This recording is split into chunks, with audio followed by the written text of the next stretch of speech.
Good evening, ladies and gentlemen. Welcome to the July, I've got the wrong date on here, July 6th, 2010 City Council meeting.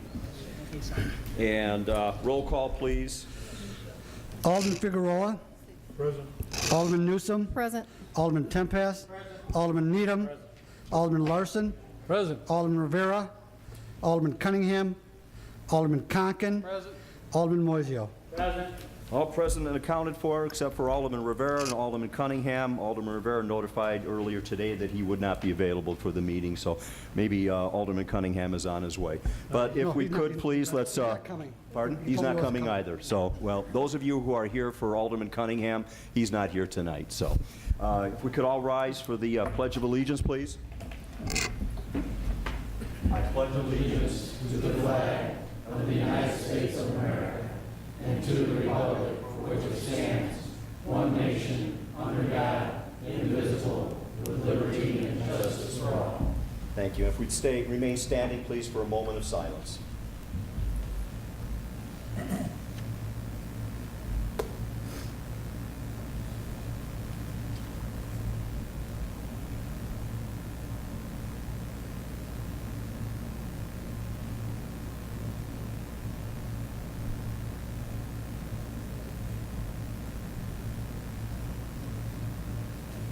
Thank you.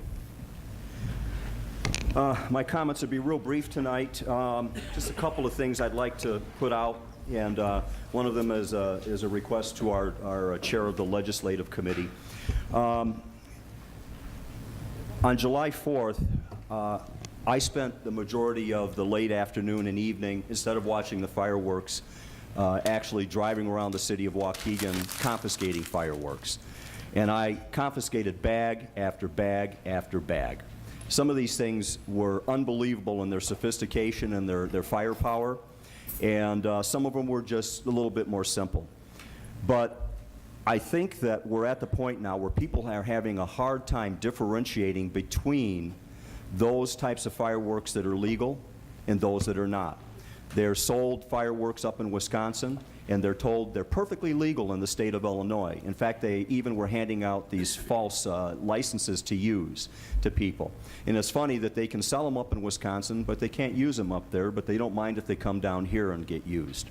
So, and anybody who was outside of their home following about 9:30 will know that this city sounded like a war zone. The noise was unbelievable. The amount of stuff that was going off was unbelievable. Those of you guys that were in your neighborhoods know this as well. And I think that we've hit a point where instead of just saying certain things are legal, it's probably time to say that none of them are. And that the fines for using them need to be high enough to get people's attention. So I'm hoping that through the chairman of the Judiciary Committee, that they will take this on as an issue and look at it and see whether there's a way of addressing this so that next year, when we do have to deal with this, and next year we will start sending out phone calls through the citywide system, making sure that every household is made aware of the fact that fireworks are illegal, and that we can maybe get a handle on this and tame things down a little bit. We put on a great fireworks display, even though the other night was not as big as usual because we had some cutbacks a little bit, and due to the fact that a storm was approaching, we had to start the fireworks a little bit early, and there were a few people that did miss the fireworks, and we apologize to them for that, but it was done so that the majority of the people there would be able to see the display. So that's just something I wanted to put out there, because driving around from sundown until about 9:45 or so, 9:30, I just was stunned by what I was seeing going on in the streets. How much stuff was being set off, how large it was, the firepower involved. And we got an awful lot of calls leading up to this last week about the disturbance of the peace, people begging us for some relief. And the only way we can do that is through legislation, through new laws and new penalties. So I would ask that the chairman of Judiciary give it some thought and maybe possibly put it on the agenda sometime over the next few months. The other issue is one, you know, we've had a couple of our young people in the city have lost their lives due to swimming accidents. One was at Illinois State Beach. The other was in our harbor. And as a community, you hate to lose a life that young, because all the potential, all the things that could be good about that young person are taken away from their family, themselves, and the community. And we had another incident in Waukegan Harbor following those two deaths that required one of our police officers to respond to help a woman, prevent her from drowning. And we were talking about this, and you know, there's places where you do things that are just so thoughtless, is the best way that I can put it, that you put your own life in jeopardy and put someone else's life in jeopardy. That, let's say if you're in the Grand Canyon, you're getting ready to go on a tour of the Grand Canyon, they tell you very clearly that if something happens to you, if you get separated, if you're down inside, it's going to cost you $10,000 to $20,000 to get rescued. And I think it's time that for those people that do things, make conscious choices to do something reckless, put their own lives in danger and put our life safety personnel in danger, we need to look at fines and regulations that can put a stop to that behavior. So again, that's something that I'm asking the Chair of Judiciary to take a look at, when I think we could call it probably the Darwin Law, that if you do something that is going to lead to your own extinction by choice and intention, and we save you and have to pull you out of the water, or what, a wrecked car or whatever it might be, you're going to pay the cost of what it costs the city.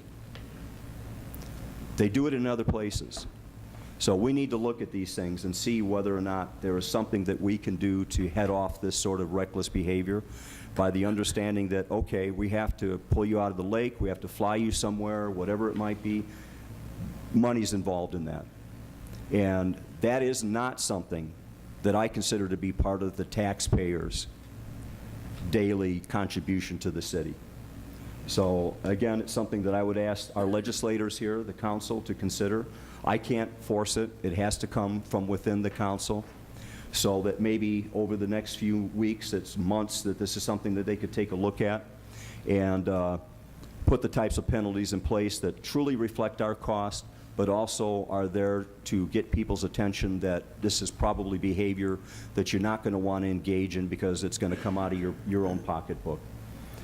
So with that, we will go to audience time. Do we have anybody signed up for audience time? Oh, okay, Wayne will get the form off of the door. But while we're waiting for that, well, we better wait for him to come back for the minutes too then. Can anybody hum for 30 seconds?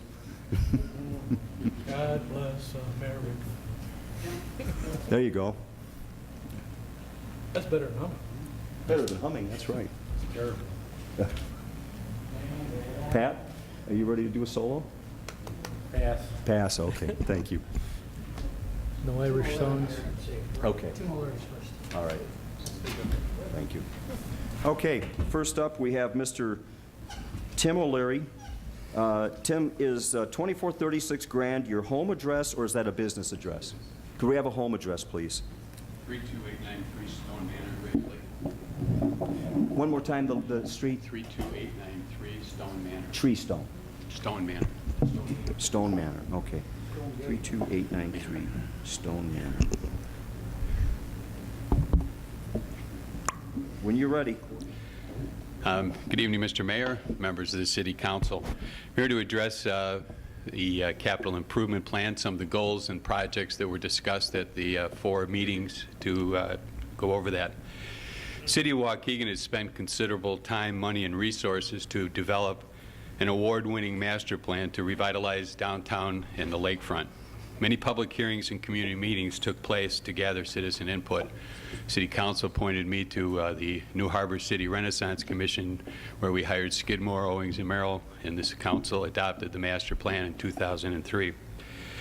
As part of the recent budget discussions, the City Council adopted reductions in all phases of city government while retaining important staffing levels and public safety. As part of the process, certain capital improvement plan concepts were proposed in the 3 special public hearings and the 4th to go over that again.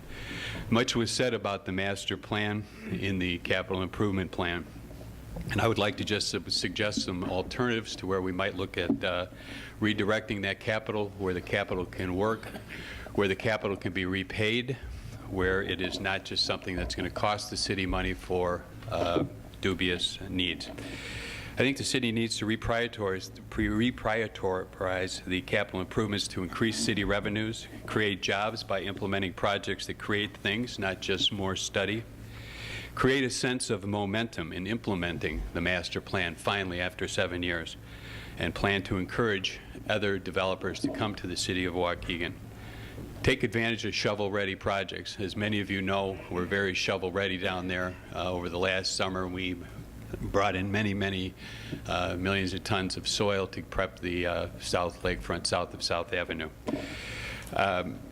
The city needs to honor its TIF district obligation. Project in these areas payback, which we're coming up on the 2-year anniversary of our TIF application submission. In that application, it outlines how the TIF revenues pay the city back for any revenues. It would also establish a success story in the lakefront and encourage others to come. As I said to all of you in an email, we are, as part of the same spirit that the City Council reduced everything, we've reduced our TIF request by 45% also. Some of that has to do with phasing, some of that has to do with conversations with the mayor and with former engineer Moore. The TIF district was done to incentivize developers to come to Waukegan. It still remains on the city's website to encourage development. Absent the TIF district, we would not have invested any money. We are now about $3.8 million invested into our project. We see things like the Genesee Bridge be undertaken in a better economy. We just spent a fortune to redo Sheridan Road, maybe redirect the speeding buses off that bridge and put them onto the newly rebuilt Sheridan Road as a concept. The new bridge study for Belvedere Road, the reason for that is the master plan calling for 3 rails under the bridge where 2 exist now. At the mayor's invitation, I visited with the CN representatives and went out for pizza with them in Homewood and discovered, yes, they will sell. These are questions that came up last Monday. Yes, they will sell. Yes, it is surplus. Yes, they'll be reasonable.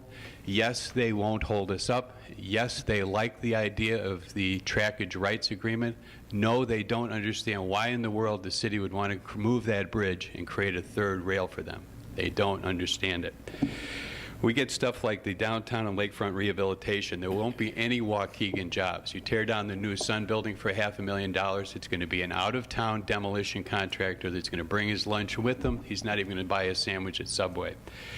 $500,000 to have a vanilla box ready. I know of nobody in this industry, and I'm one of them. I've got office space right now. You step in the door, you step on gravel. No one is doing vanilla box build-outs, let alone $500,000. I think some personnel who's no longer with us had some of these suggestions, and it doesn't seem to work. So we've got all these things that don't create any jobs. The lakefront bike path is really something that I know Alderman Tempest had a question. Council has already spent $147,000 on a bike path study that brought it all the way to the end of the city limits and went up over the railroad tracks 38 feet to Sheridan Road. I suggested going up South Avenue for nothing. Engineer Moore said it would cost us $1.2 million to have the bridge going back and forth for pedestrians over there. Then we get to the cemetery and there's graves right next to the fence. Doesn't make sense. I met with the Lake County partners, and I don't know if Alderman Cunningham passed out to you last Monday the executive summary for the impact analysis of our project. The bottom line, it says, overall, the South Lake waterfront development in Waukegan could generate an estimated $115.7 million in annual economic activity in Lake County after the project is completed. In our project, we estimate it would be completed in about 6 to 7 years. The TIF, the the monies we request through the bonds are paid back. And I just would ask you that we take another look at this as you go forward with this. We'd really appreciate you looking at at our TIF request anew. A little over 18 months ago, the City Council did approve our site plan, approve the zoning, and then the TIF request went nowhere. We got to have the money. It's something that I think the city needs to spend. Thank you for your time. Thank you, Mr. O'Leary. Next up is, What was the total TIF that you wanted? That's all right. That's all right, yeah. next up, Ms. Carol Dorr, 1515 North Sheridan, Waukegan, Chamber of Commerce. Good evening, Mayor Sabajian and members of the City Council. My name is Carol Dorr, and I'm the Executive Director of the City of Waukegan Chamber of Commerce. I'm here tonight to bring you up to date on the status of our chamber. On April 5th, I presented to you a report on the City of Waukegan Chamber. Prior to that meeting, I delivered to the mayor and each of you aldermen our annual report for 2009. In that report was a return on investment sheet, and I would be willing to get that if you don't have the report or the return on investment sheet any longer in your possession. At our last presentation, we explained the reason why we chose to change our name from the Waukegan Business Association to the City of Waukegan Chamber of Commerce. In the short time from December to April, this change has been significant. Not only do we have a better fit when partnering with neighboring chambers, but the business community realized for the first time in a very long time the City of Waukegan has their own Chamber of Commerce. From April to today, we have welcomed 24 new members and said goodbye to only 4. This is remarkable growth for any Chamber of Commerce in today's economy. Most of this membership growth has happened since we hired a membership coordinator, Antonio Harris. Antonio has visited many Waukegan businesses in the 2 months since joining us, and he is bringing in new members each and every week. So far this year, we have held or participated in 9 events of various sorts. Each event seems to get more successful than the last. These events include 2 very successful and exciting Wake Up with Waukegan breakfasts, one in February held at Milan Banquets, one in May featuring the Lake County Partners and the Workforce Development of Lake County. We had almost 90 guests attending that last breakfast. We have held 2 business after hours at First Midwest Bank and the Courtyard by Marriott at Fountain Square.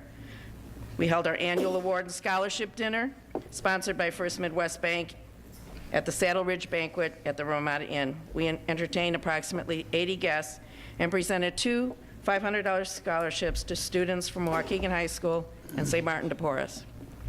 We held our first lunchtime networking event on June 9th at the Holiday Inn and Express and Suites at Fountain Square. There were 40 people at this event, and most asked when we would hold another one.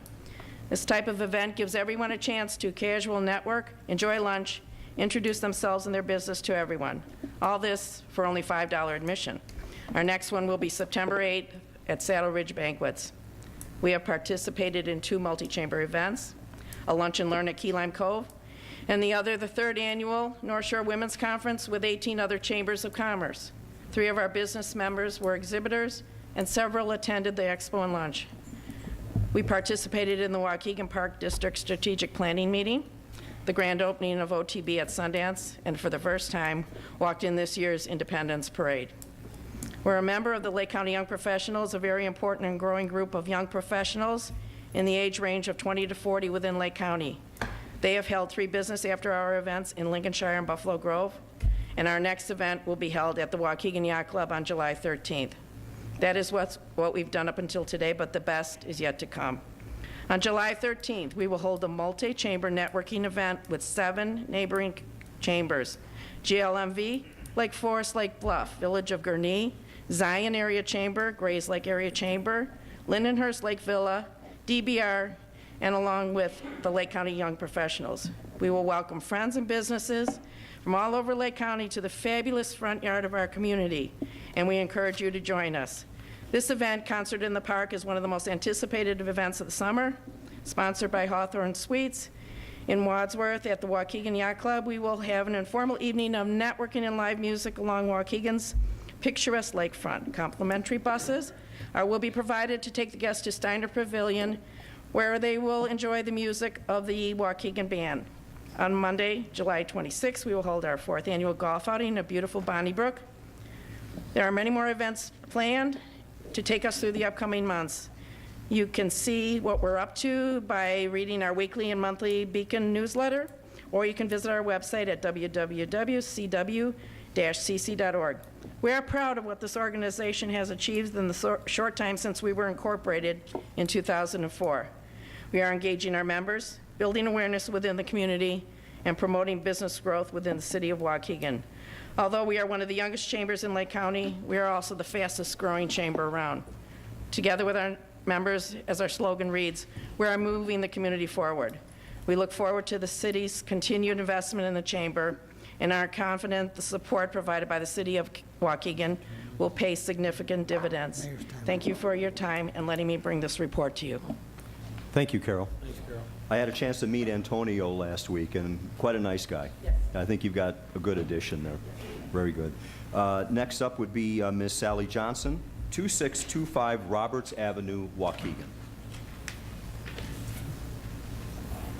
And with you is, I'm sorry, there's two. Jean Few. You're Jean. Okay, Yes, got it. Same street. Mr. Mayor and Council, we are here representing the Roberts and Blanchard flooding that we had on May 17th. My home was the hardest hit home, and we have had 5 serious floods over the last 10 years. Before my husband passed away, I didn't get as involved in it because I would go upstairs and go to bed, and he would be downstairs pumping water and cleaning up everything. But now that he suddenly passed away 3 years ago, for the last 2 years, last year I lost a lot of valuables like my freezers, my big screen TV, clothes, my files in the office, a lot of valuable things that cannot be replaced because I had 18 inches of water. Everything was in the bottom drawers. It was floating, and I was on vacation. First vacation I'd taken since my husband passed away, and we never all left home at the same time. So last year I said, the heck with it, locked up the house, and I went on a vacation. I had to cut it, come back home, and there my lawn was full of debris, and I just knew when I opened the front door there was going to be water damage on the first floor. There was no water. The water came up on the porch. I had 2 heavy garbage cans of debris that had floated up on the porch. All of my neighbors were affected last June. But when I went downstairs, my TV, 3 speakers were underwater, shorted out. I lost a refrigerator freezer, a chest freezer. I lost my hot water heater, my furnace. It cost me over $20,000 to go back and replace. And MedLife, through Swank, would not sell us flood damage insurance because we were in a high-risk area. Where my home is built at 2625 Roberts Avenue, it used to be a stream there, and water follows water.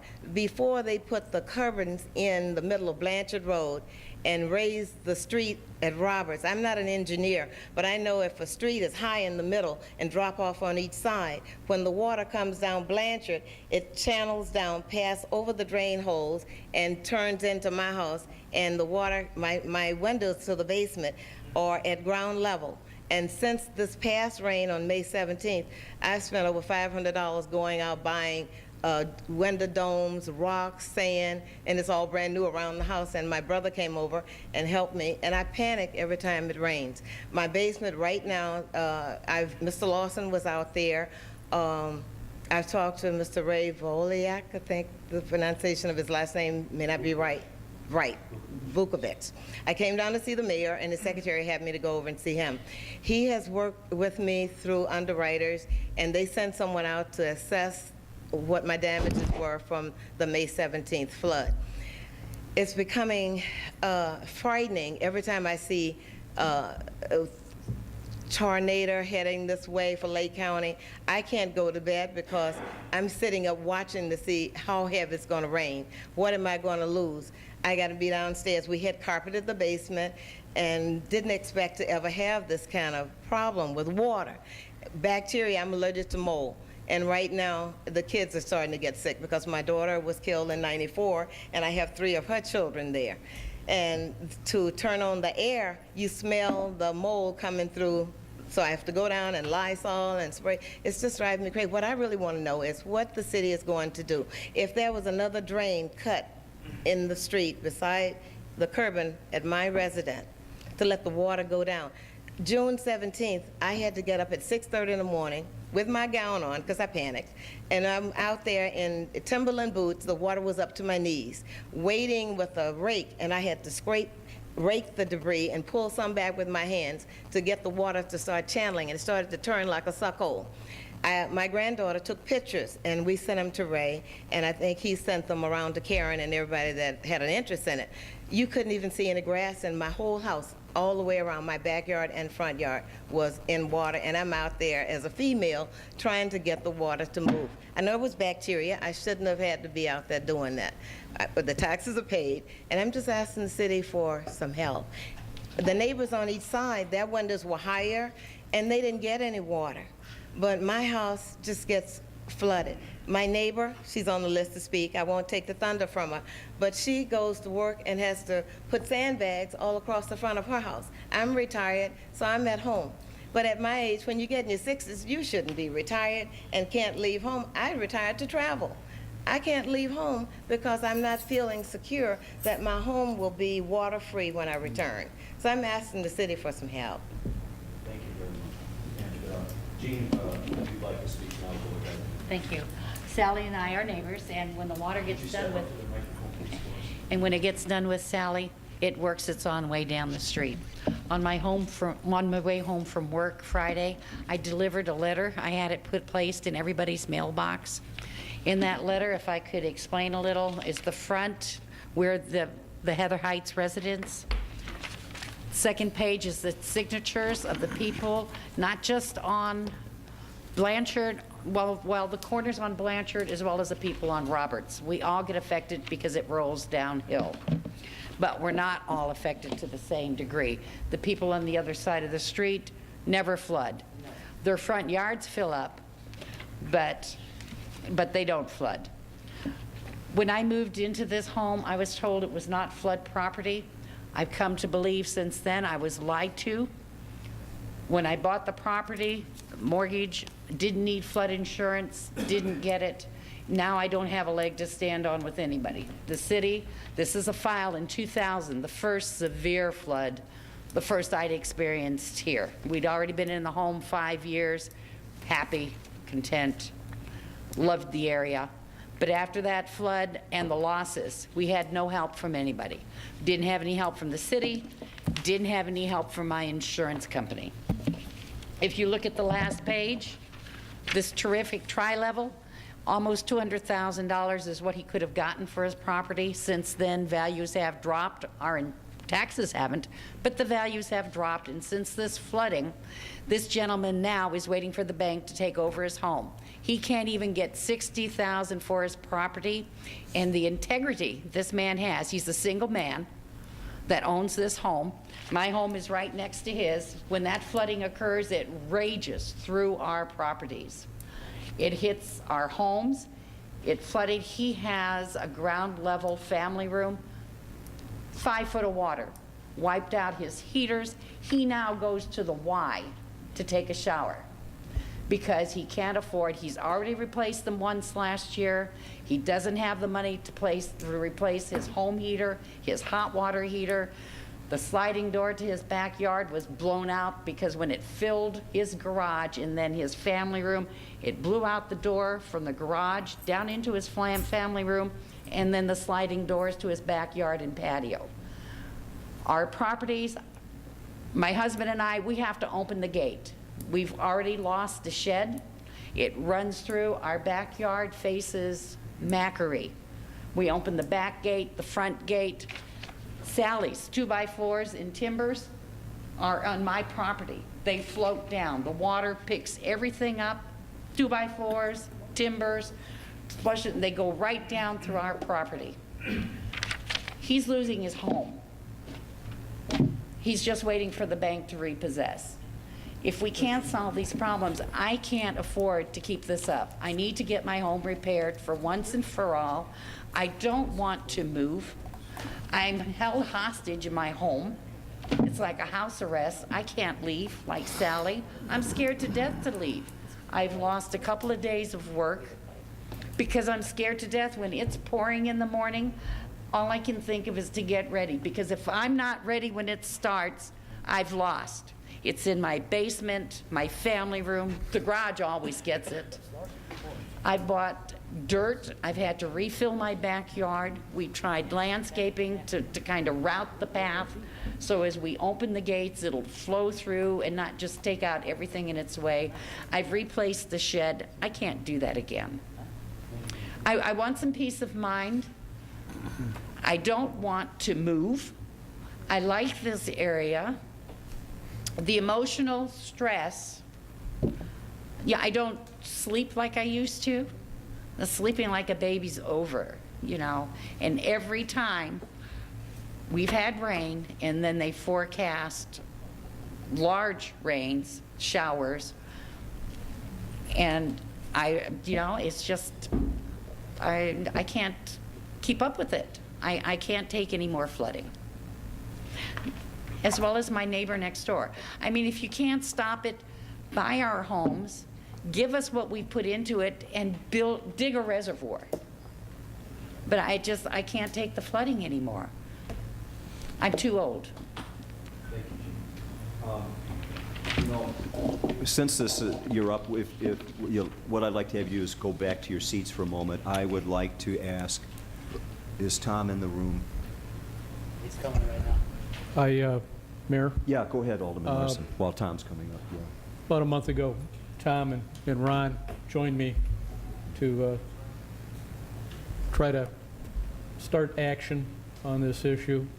It's, part of it is the fact that this watershed dumps into the Bonnybrook area across the street on Macquarie.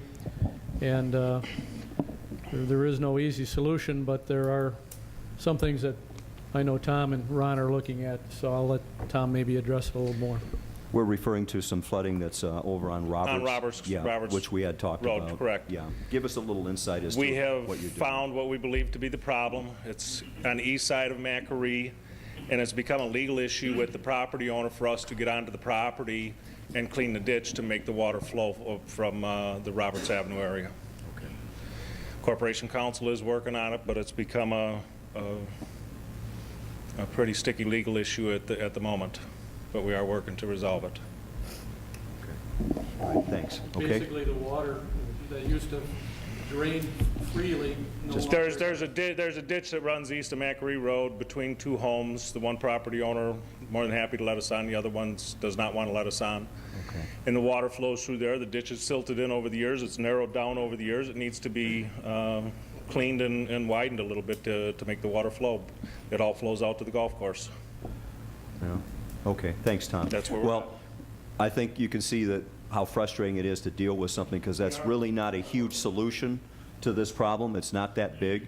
But when you have a property owner that is fighting access, and this has happened before. It happened along Washington Street many years back in the 60s or 70s. Remember, Washington Street used to flood all the time. You get rains, and it was one property owner that refused to let the city open up the ditches. Eventually, the city went at like 2 in the morning and did it anyway and solved the problem. I don't know if that's the solution here or not, but we're going to keep hammering away at it until we find a way to make this work. But it is one of the things, I will say that when I first came into office, within just a matter of weeks of my coming in, we had this unbelievably traumatic storm. You remember that. It was back in, what was the date, Chief? Do you remember? Yeah, and I was out with everybody putting up barricades, working, trying to keep traffic going. And that night, we decided that we were going to make sure that we identified where these problems were, what was causing them, and get to work on solving them. And it's not over yet. We haven't completed that work, but we will keep fighting to get onto that property to do what we need. I can't promise you how this will turn out. I would be lying if I guaranteed that it would go one way or the other.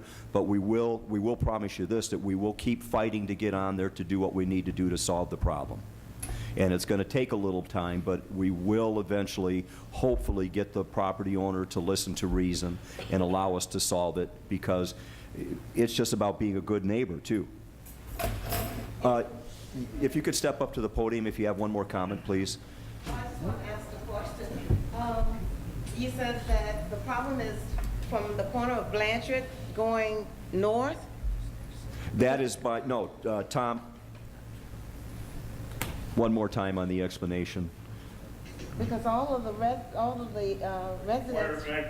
We've met, and I remember where you live, and I don't remember if it's alongside your house or the neighbor next, north of you. That whole subdivision drains between the houses, goes across Macquarie, east of Macquarie, goes under Macquarie Road, goes through a ditch between two other houses and ends up in the golf course. yeah. It's where the problem lies is east of Macquarie in that ditch line. Because I keep mine clean myself. I understand that, but it's where all of that, where that whole area, it drains into a 36-inch pipe that goes between the houses, over underneath Macquarie Road, and it daylights into a ditch. That ditch is where the problem is at. Okay, but that's what Mrs. Flores is. But my problem, our problem is coming from up Blanchard, coming down. All that water, that whole subdivision drains down through there and goes, supposed to go underneath Macquarie Road into that ditch. The pipe that goes under Macquarie Road right now is a 36-inch pipe. It's been reduced to 12 or 15-inch pipe due to the silting into the ditch. The ditch simply is filled up and it has no capacity for water, not very much capacity for water.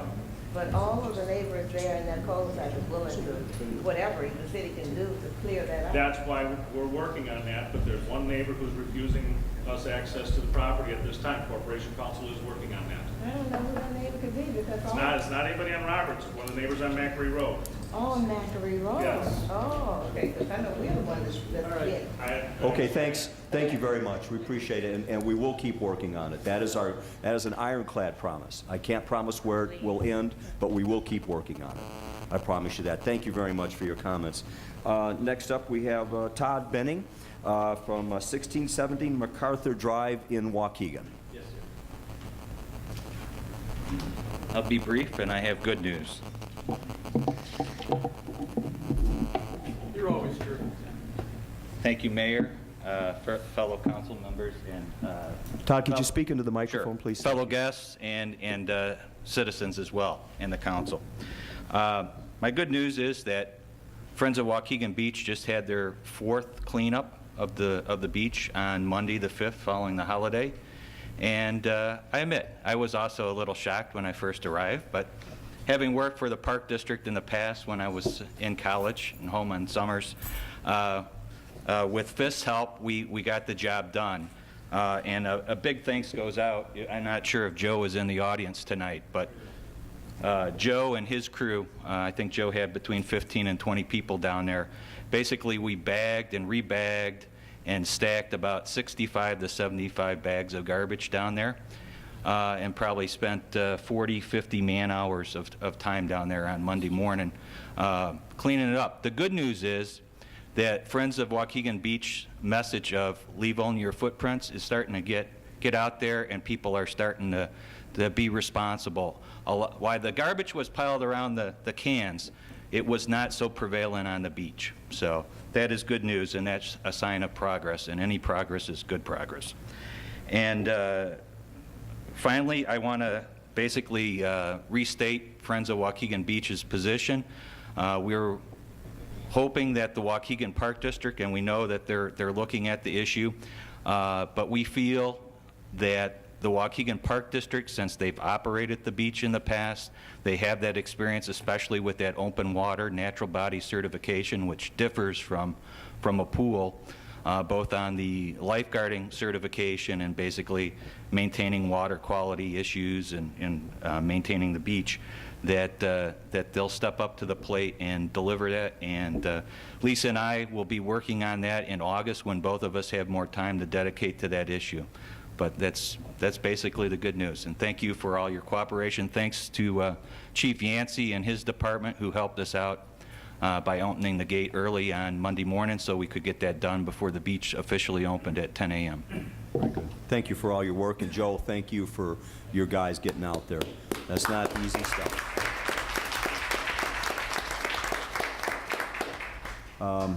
And we'll keep working with you to try to fine-tune the process as we go along. I know it's steps, drips and drabs. We'll get there. That's all we're saying, and that's a good thing. Yep. Mr. Harold Beedling, 1602 Brookside Avenue, Waukegan.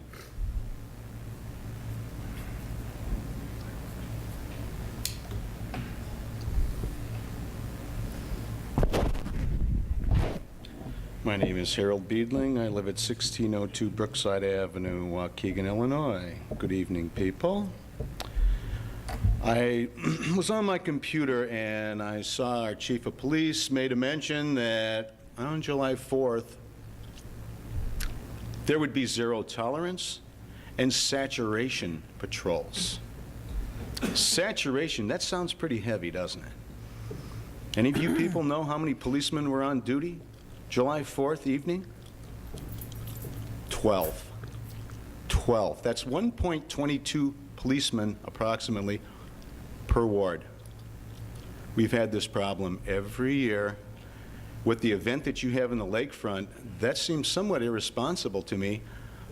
I'm curious, who's the chairman of the Public Safety Committee? Were you aware that there was only 12 policemen on duty July 4th? I know what our staffing levels are. Yes, Harold. I live in a corner and there's a stop sign and I have no air conditioning once again. I acclimate.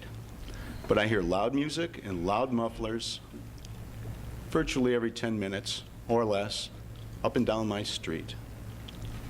We have loud muffler ordinances. They've been on the books, I'm sure, for decades. Why can't we enforce these laws? I call up the police. They say, oh, well, we got a murder. We got this. We got that. They don't have enough time to enforce the low-level public disorder laws that are making this community very rapidly unlivable. Once people like me start moving out, what are you going to have left? I asked the shift commander that July 4th. Who's going to pay your salary? I hear a lot of fireworks going off. I see a lot of people enjoying the bounty and the generosity of the American people. They don't fly flags. I'm sure they don't even know the song God Bless America.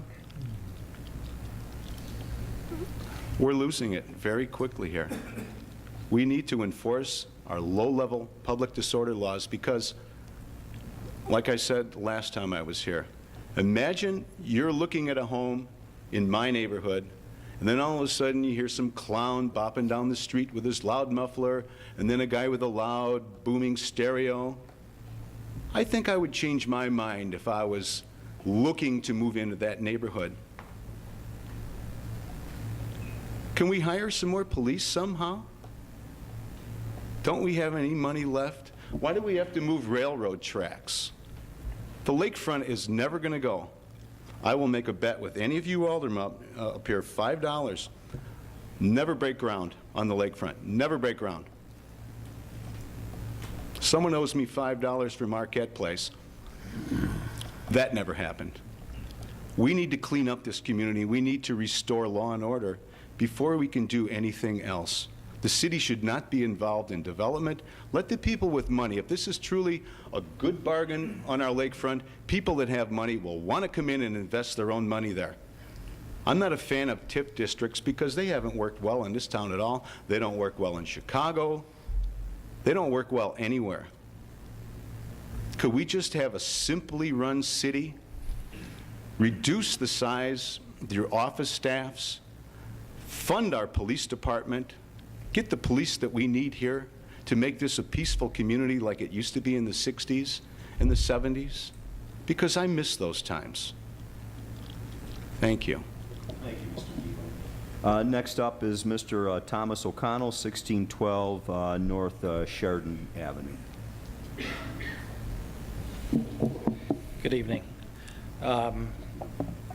As many of you know, for 4 years I was both former chairman of the New Harbor City Renaissance Commission and the Waukegan Renaissance Commission. I recall back in the 1980s we had a thing called Focus 90 that created a vision for what Waukegan could be in the 1990s with action on the city's part as well as private developers. We generated a number of big ideas, and unfortunately there was little action taken on the major elements of that plan. Basically, we picked at the low-hanging fruit, and I always wonder what would have happened, what position would Waukegan be in now if we had followed through on any of that planning. Now, this decade, we've had the New Harbor City Renaissance Commission, who has created the award-winning master plan for our downtown and lakefront, as well as the Waukegan Renaissance Commission, which has developed the implementation strategy for making that vision happen. This represents over $750,000 investment in the plan. But once again, we're only going after the low-hanging fruit. Tonight, you've got plans for $9 million in general obligation bonds. There's many worthy items as part of that, but I also see many misplaced priorities. Once again, we're only picking at the low-hanging fruit. I see nothing in there at all regarding Tim O'Leary's plans for redevelopment of the South Lakefront. His plan is consistent with the master plan. We have a TIF district down there. We represent that we're willing to fund TIF-eligible expenses in those areas, and yet after 2 years after he's submitted his plan, the city has had no action whatsoever to help make this plan happen. The Lake County partners have done an independent impact study of what this can mean to the city of Waukegan. I hope you'll take that as an independent, objective representation of what this means to the city. Also, as some of you I've talked to Mike Higbee, who was the consultant that worked with us on the implementation strategy for the master plan. And he's willing to come back and revisit where we're at in terms of the master plan and to develop a strategy for getting us back on track. I feel like we've lost all momentum on the master plan, but I'm not willing to give up on it. I'm embarrassed that, 2 years later, despite verbal commitments, still no action has been taken with regard to making the South Lakefront happen. And I ask, what kind of message does that send to other developers when we ask them to come to Waukegan and make investments? Let's get our priorities in order, fund our TIF obligations for the lakefront redevelopment. I'd like to think that 20 years from now, if we're in a similar financial situation that we're in now, if we have great development and increased property values down at the lakefront, that our funding problems will be nowhere near what they'll be if we do nothing. So thank you for your time. Thank you, Tom. Next, we have Xavier Udod, 23 Pioneer Road. Is that Waukegan? Yes. Okay.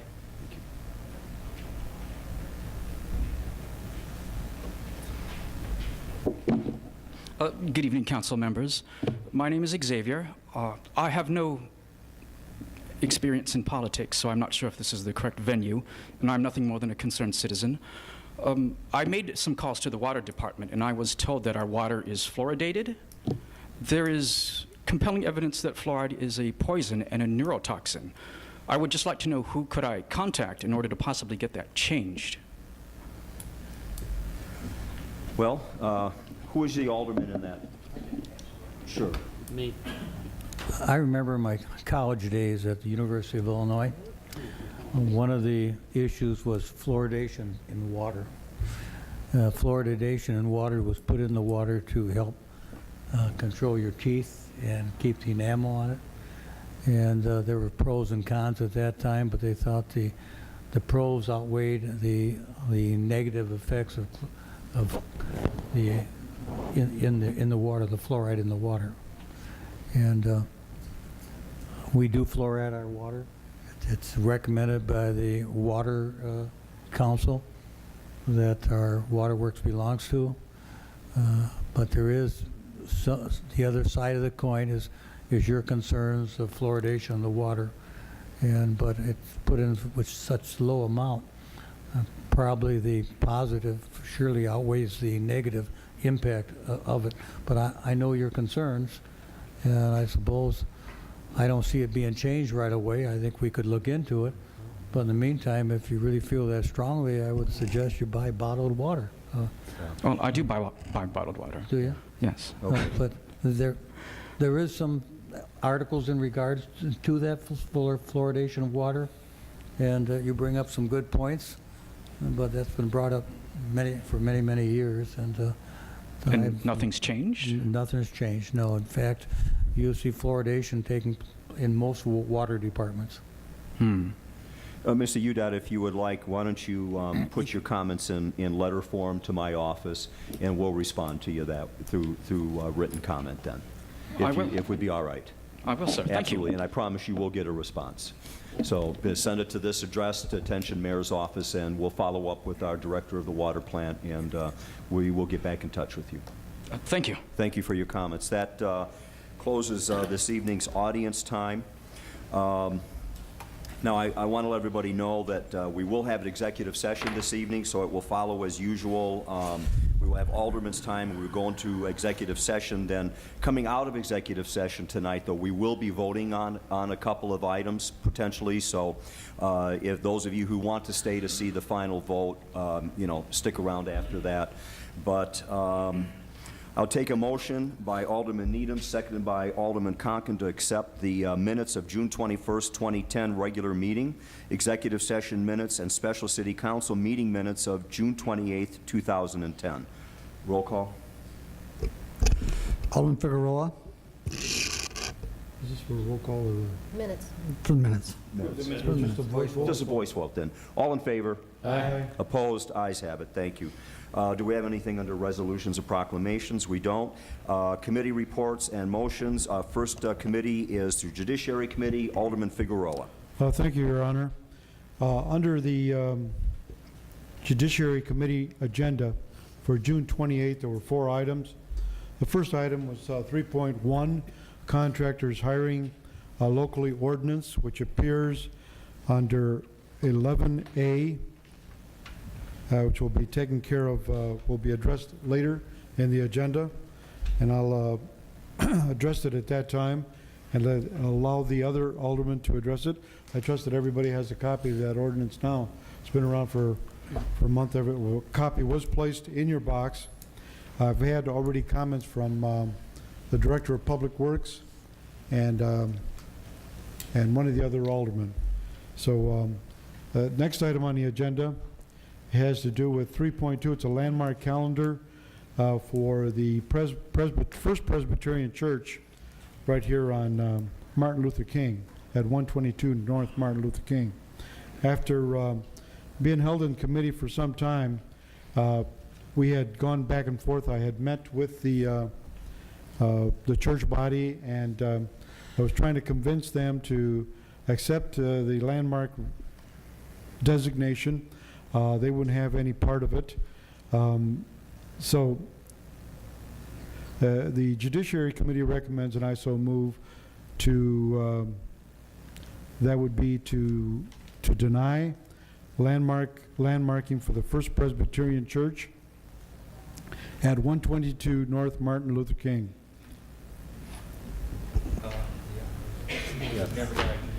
Yeah, Alderman Figueroa, would we be able to ask that you make the motion in the affirmative, and then it can be denied during the vote? No. Is that possible, or? No, the motion out of committee was to deny. Oh, the motion out of committee was denied. I'm sorry, I didn't hear that. No, I apologize. I believe I Okay. did say that. Okay, I didn't hear it. I'm sorry. Okay. Yeah. Motion in committee was to deny. I think that Alderman... If I may comment on Yes, that, Alderman Your Honor, Tempest, because please. the ordinance came when I was chairman of the committee. We did have the historical ordinance before us, and we made that, the word voluntary was quite clear in that, voluntary, and the approach that the historical commission took toward the church was not in a positive manner, as our intentions was. Our intentions was that if people wanted it, they were to help them provide the expertise and so forth to keep it in that kind of condition, but only if they wanted that status. And the church did not want that status. And there are some economic conditions that they did not want to put themselves under that ordinance.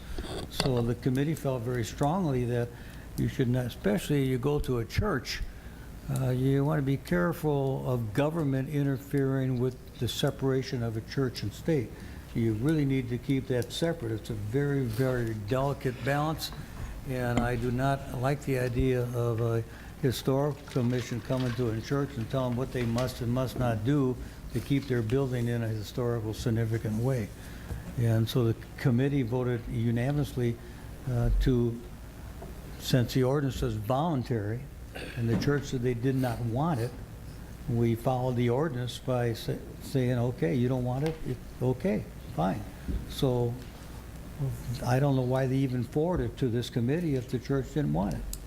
But you have some strong members on that, and bless their soul, because it is important to preserve. And I don't see that church being changed anyway, I really don't. It's a beautiful church, but I think the way it was approached and the way it was handled, the members were kind of leery of going along with that, and I could understand that very, very clearly. You know, it's quite made very, very plainly during committee meeting, and the amount of time that the chairman spent talking with the minister and members of the church. So the motion on the floor was to deny the request, and I will be glad to second that motion. If I may add on to what Alderman Tempest, you reflect, well, why did one church, which is the one over there on Grand Avenue, Christ Episcopal, with open arms accept it, and why did this church, which both have rather historic conditions and historic beauty for this community, both churches have it's just the way it was presented. I think that what I'd like to do is talk to the Historic Preservation Commission and look at ways that this can be sold to churches. For example, if a church has a certain type of roof and they are strapped for cash, and all of a sudden the Historic Preservation says, no, it's got to be the same type of roof. Well, the same type of roof may cost $20,000 or $30,000 more. And I think that when you're trying to strap, what you're trying to do is preserve the walls, the glass, the inner character of the church or the building, for that matter, because we not only preserve churches, but the banks and other older structures we try to preserve. That we try to preserve the character of the building and not so much the structural material of the building. And I think that's the way we need to address historical preservation. And I know that in certain times when you try to preserve a wood or the windows, that gets expensive. But that's where we want to head towards, being able to preserve the character of that property. And I'd like to look at the historical preservation ordinance, and I think it's time that the way it was handled was very poor. So that's. Alderman Conkin? Well, thank you, Mr. Mayor. I have a question, and I failed to ask it last week when I sat at that meeting, and maybe the Judiciary Committee can answer, maybe Alderman Tempest. I'm just curious, once you're put on the historical list, how difficult is it to get off? You don't. No, is it permanent? It's a permanent thing? Yes. That's permanent. I can understand why somebody wouldn't want to be. This all came about as a result of the national preservation of historical buildings.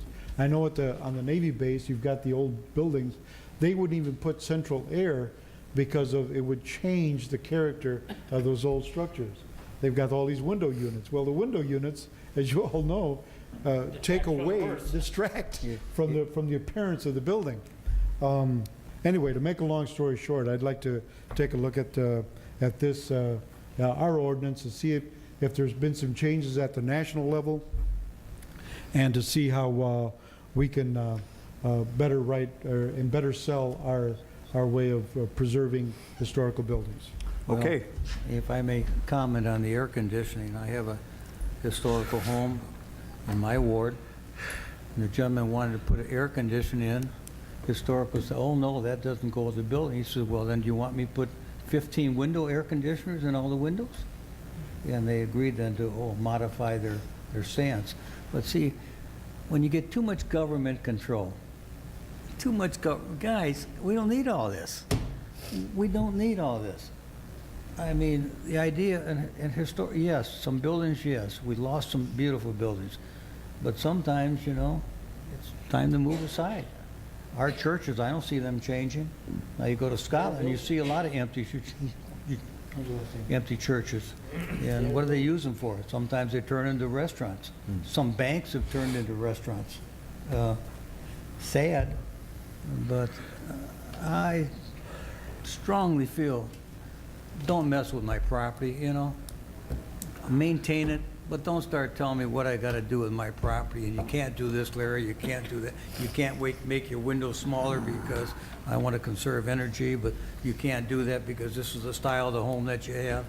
Within reason, yes, within reason. And again, we do have a lot of history that we've lost in Waukegan, and I can understand the other side of it, but the church ain't going to change, and the membership don't want it. Hey, so be it. So be it. Bless them. It's a nice congregation. Thank you, Alderman. So we have a motion by Alderman Figueroa, seconded by Alderman Tempest to deny. Roll call, please. Aye is to deny. Alderman Figueroa. Aye. Alderman Newsom. Aye. Alderman Tempest. Aye. Alderman Needham. Alderman Larson. Aye. Alderman Conken. Aye. Alderman Moiseo. Aye. Your Honor, I'd like to, it showed in the minutes that Alderman Tempest sends the Presbyterian Church his blessings. What? You did. You send them their blessings. Your blessings. Oh, did I? He's a nice minister. Well, they all Nice are. people. Okay. Next item on the agenda had to do with, under new business, the noise ordinance modifications. We met with Ted Kaderko and the police chief at the last judiciary, and I think that I'm going to let the Corporation Council, because the Corporation Council was there also, and talk about what came about as a result of our discussions on the noise ordinance. Right.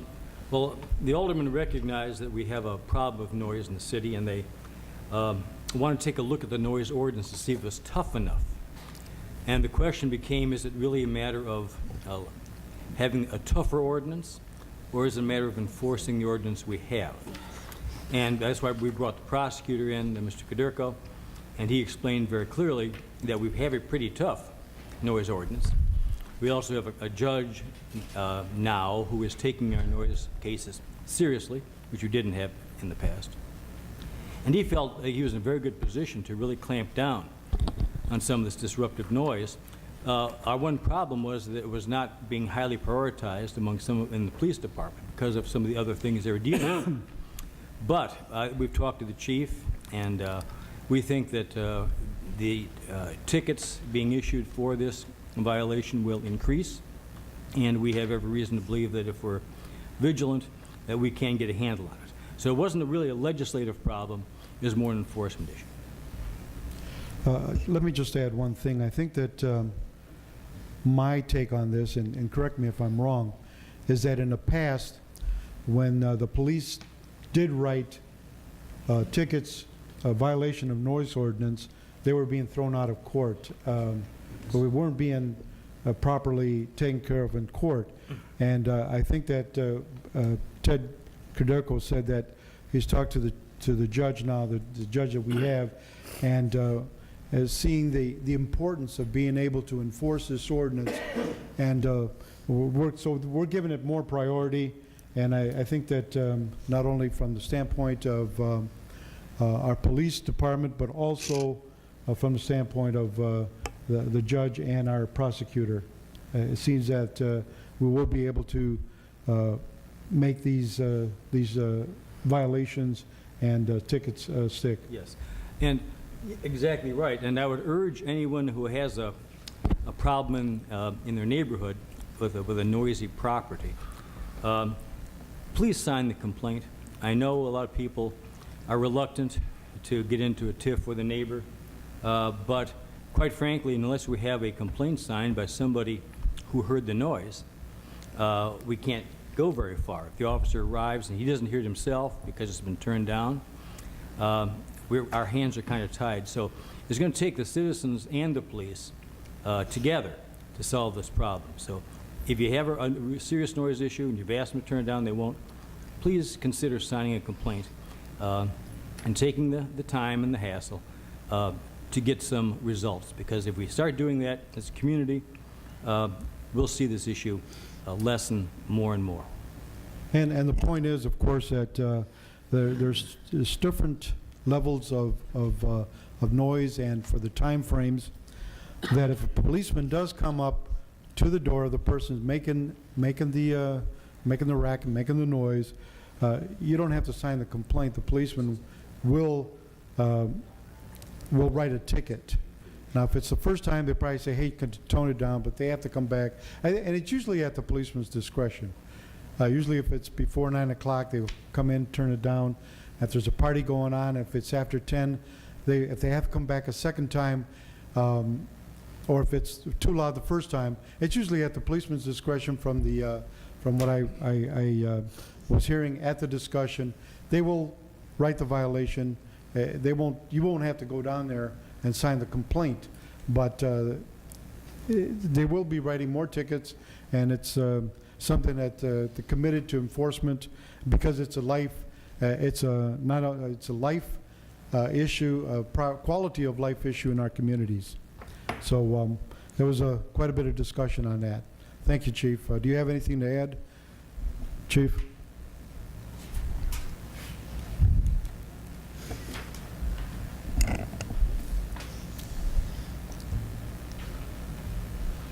Thank you, Alderman. At the direction of myself, Chief of Police, we have taken away the discretion from the officers. We've formulated directives instructing them that to be a little more diligent in seeking out a complainant if they don't hear it, and also if they do hear it, that on the first incident to write the ticket if at all possible, so that we can, like Mr. Finn said, get a handle on this. Well, thank you. Thank you, Chief. sir. I know that the discretion issue was discussed in our meeting, so thank you on that. Yes, sir. Thank you. Alderman Moiseo. I liked Alderman Tempest's comment. Pay as you learn. We'll just call it the Pay as you learn campaign. And that's the only way people are learning. I've told people in my ward, if they don't want to sign the complaint, the thing, call me. I'll come over and sit there and I'll sign it, because it drives me. Cars are a little bit more difficult. It's a moving target. But a house is not a moving target. It's not a moving target that's sitting there. It ain't going anywhere. So in my ward, if people call me, I'll come and sit there and I'll sign the complaint if they don't want to do it. Alderman Newsom. That was a comment that I wanted to make on, it's easier if it's a home to catch that, but a lot of the vehicles that are booming past residents every day, if they don't get a license plate, then you can't really do anything. If you don't get a license plate of the vehicle that you know, it was a concern brought to me in my ward. This vehicle, they think it's the same person, but they changed the car that they're in, and they come up and down the street a certain time of the day, but they don't live in that neighborhood. They're passing through, going someplace else. Well, if they can't get the license plate number, then, you know, it's not a whole lot we can do, you know, and that was my concern. What do you do if you don't have a license plate and it's the booming vehicles? Well, one of the strategies that we're putting forth is that on our major thoroughfares, we are utilizing several officers in a detail to catch those folks that are driving down Lewis, the major arteries and stuff like that, that are booming their noise, so that we can send a strong message that it's not going to be tolerated in Waukegan. Okay. Thank you, Chief. Alderman Conkin. Chief, one more question. I'm just wondering if are we talking about something here where multiple occurrences can be ticketed, or is it going to be one a night, or are we talking about somebody could get a ticket the first time, let's say 8 o'clock, and say, well, as long as I got the ticket, I'm going to crank the stereo anyways? No, sir. The approach that we're taking is that on every occurrence, every incident, if the music is above the legal level, we're going to ticket it. Thank you, Chief. Thank you. Good question. Any further questions? Okay. Thank you. Just one last item, Your Honor, and it has to do with I know there was several aldermen that wanted rental inspections and the discussion between rental inspections versus vacant structure registration discussion. I had met with Russ Tomlin and Jody before he went on medical leave. And this is more of an administrative issue. I know that code compliance is doing a lot of work trying to get the grass cut and by property owners when the properties have been vacated, and we have a lot of vacated properties in Waukegan. Give this ordinance that we approved a couple months ago, give it an opportunity to work.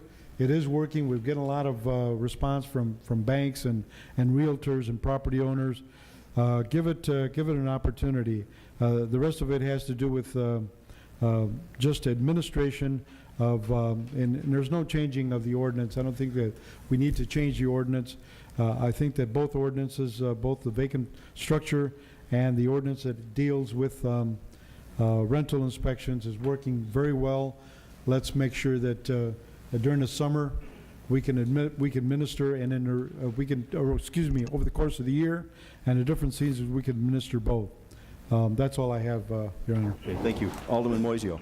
Along with vacant properties, I have one on Martin Avenue that needs to be cut. It's about 3 feet high. Could I pay somebody to cut it and reimburse it out of my expense account? Because I'm tired of it, and the residents are tired of it. It's 3 feet high, 45 North Martin. It's in foreclosure. People are tired of it.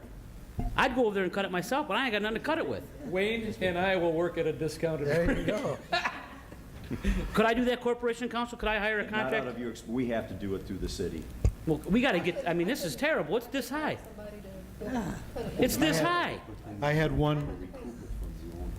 Oh, no, I wouldn't be interested in it. I got a brand new weed whacker, Mo. You and I mow. Well, I think we're going to have to talk to our CFO in regards to whether that's a valid use of the expense account.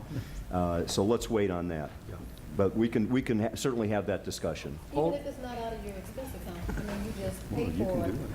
do You're not held legally, No, I don't know. She's worried about liability. Mr. Finn? yeah, liability. I was just going to say, I put down $5 on that. Alderman, if you'd get me that address, 45 North Martin. 45 North Martin. I asked for addresses for, I continue to ask for them. Any of the aldermen or any of your constituents have an issue like this, 45 North Martin. I want the address Okay. as well as code, but if I get it, I can write shotgun on it as well. Okay. So I appreciate that. But please do let me have these addresses as they turn up. And we'll have to investigate that other part of the issue Have we about been able, I use mean, of- are we cutting grass? What are we doing with it? Are we forcing them to cut it? Can we get a status on that? We can mow it and lean it. It's hard to get the lien money. It's hard, exactly right, especially if it's in foreclosure, because the lien will get wiped out. We'd like to know, of course, who owns this place, why is it vacant? Before you go walking onto somebody's property and mowing the grass, even a vacant property, you sort of like to know who's entitled. You don't want to commit trespass or do anything like that. So let's look into this, but I can Because the assure you neighbors, that- the neighbors would cut it. Yeah. They would keep it cut if we could get it cut, but you can't cut it now. It's 3 feet high. Right. Or Right. you gotta put the lawnmower up on an angle, you can do it. Well, I mean, yeah. I mean, I'll give it a shot.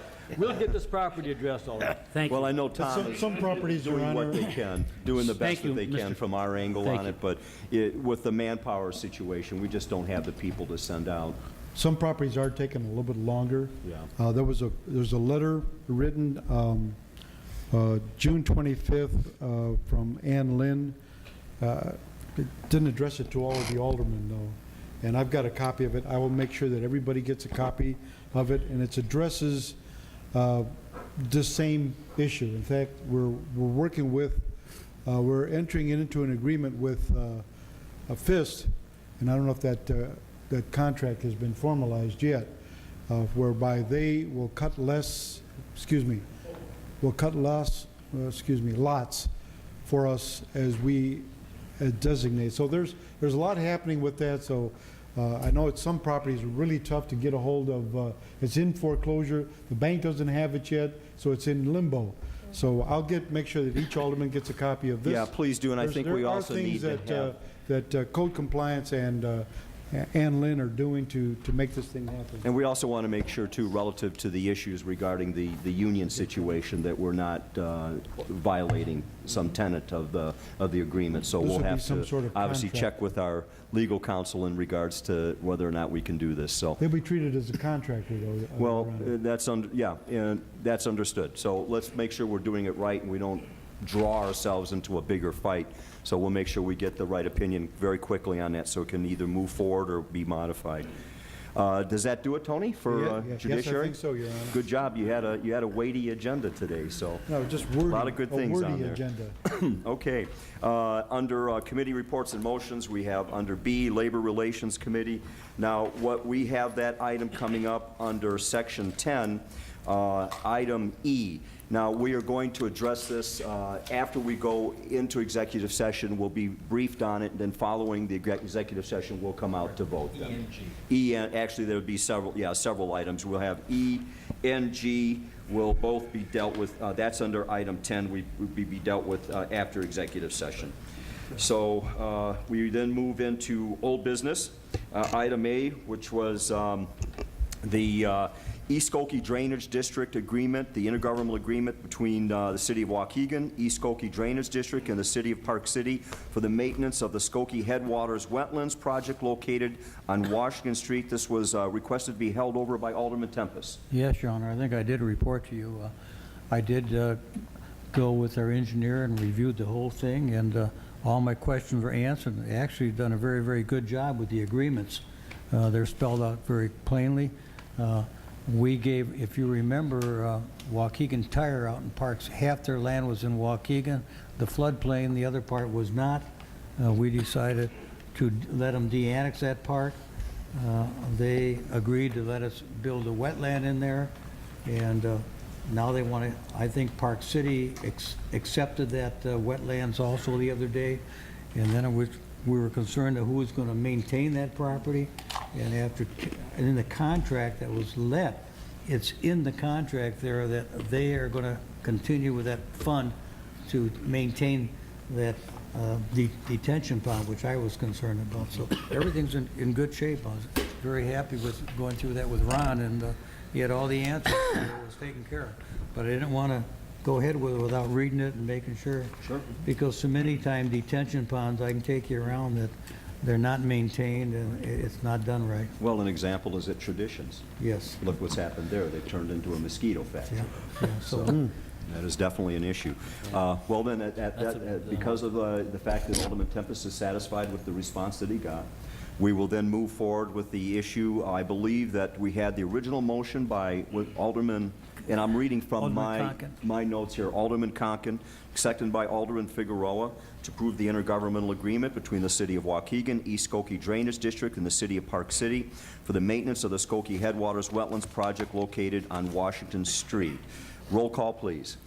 Alderman Figueroa. Aye. Alderman Newsom. Aye. Alderman Tempest. Aye.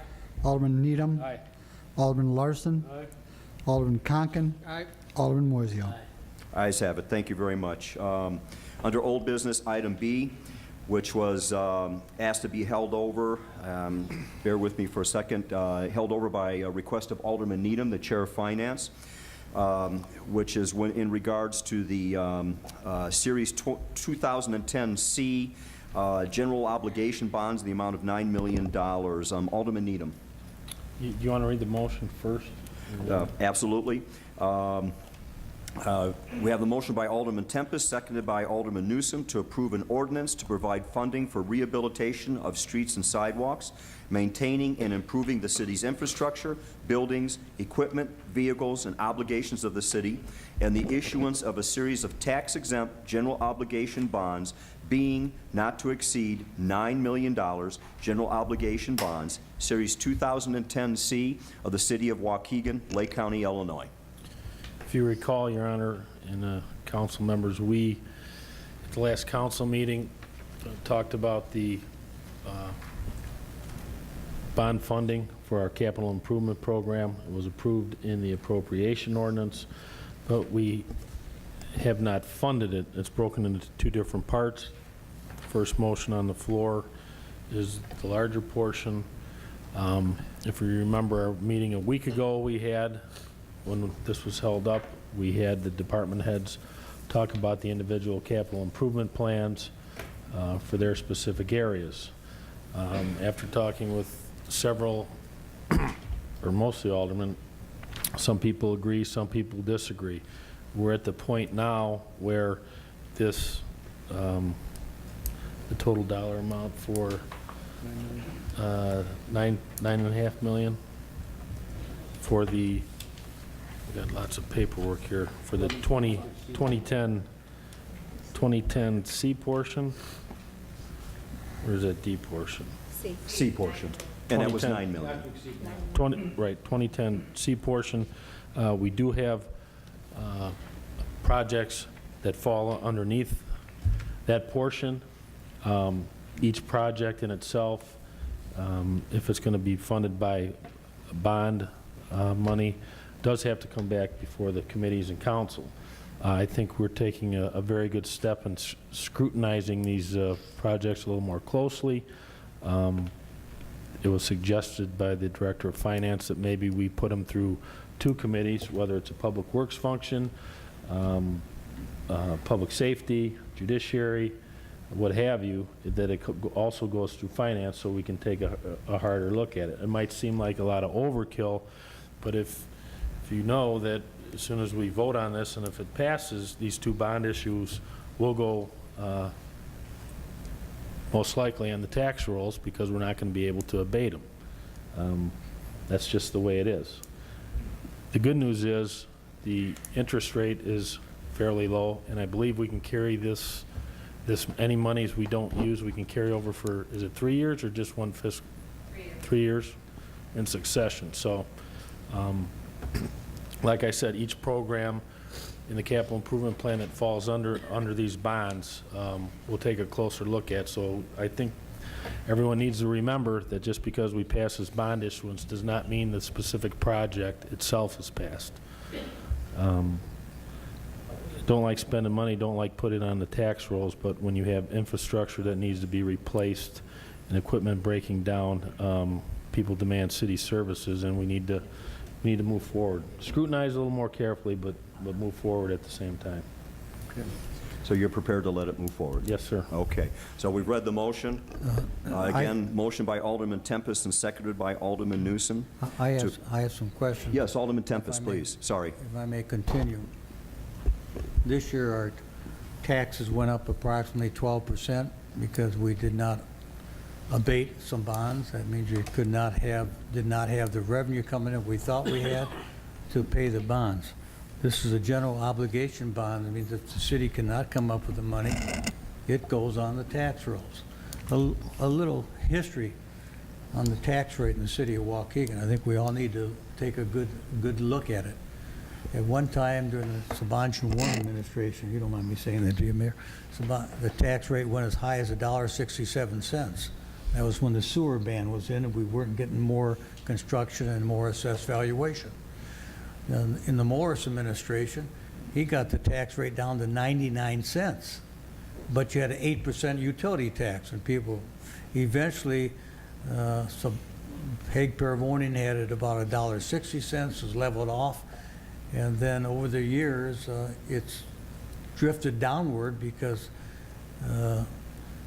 Governor Edgar put in that 5% cap that the cities could not raise it more than 5% of your budget was the year before, even though the assessed valuation was going up.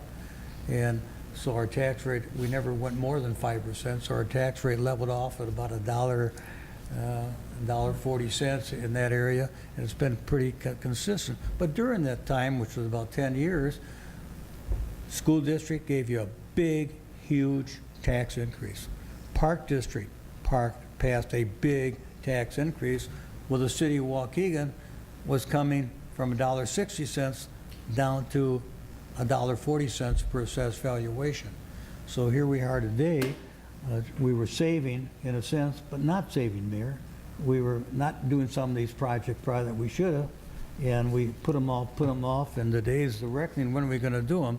And now you have before me some areas that I have a difficult voting for. I have a difficult voting for a bike path from here to North Chicago for I don't know how much money.